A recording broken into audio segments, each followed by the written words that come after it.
Mastering high-performing teams with Kirk Peterson. Weekly insights and expert strategies to help leadership teams become high-performing teams. Nick Delsano here, joined by Kirk Peterson, the Managing Director of Performance Shift.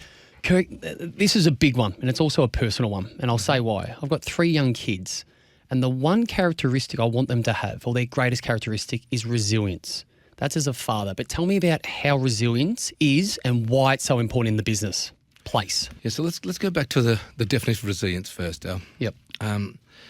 It's about bouncing back after adversity. Now, there's 2 levels. There's bouncing back to where you were before, and there's bouncing back being stronger than where we were. And that's the one we want to work on. So how can you bounce back better than where you were before and stronger and more resilient? Yeah? That's what we're trying to achieve. Now, to do that, first of all, we have to know what are our triggers? What are what we call red zones? Right? A lot of work we've had done with the research is actually off Dr. Martin Seligman. So if you want to research that, you're more than welcome to. He's like the guru in resilience. And he talks about red zones, which I really love. And that is about understanding what triggers you. So therefore you identify A, B, C, D, I bounce back really fast. But these ones, I react really badly and I take a long time to recover. Yeah. So identifying what they are and putting a strategy and a plan in place of what am I going to do the next time it happens. So it's a strategy, it's a plan, it's not an accidental thing that happens to you. Like fitness, like health, like everything. You need time and energy to it. Now, resilience came about in a big way.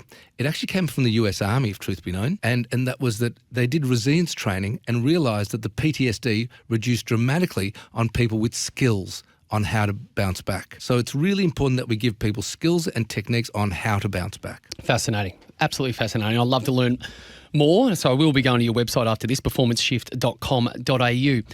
My next question to you, Kirk, is are you born resilient? Or is this possibly a learnt behaviour over time? So I think resilience is the same as emotional intelligence.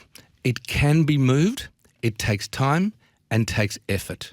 And if you don't focus on it, it doesn't move. So there's reactive ways of doing this, which is once you're triggered, what do I do, which is what I articulated a minute ago. And there's proactive ways of doing it.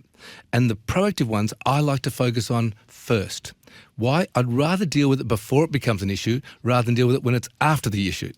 So some of the proactive drivers for this is sleep, movement, and nutrition. And if you think about sleep, there's so many studies at the moment around lack of sleep, how you don't bounce back as fast.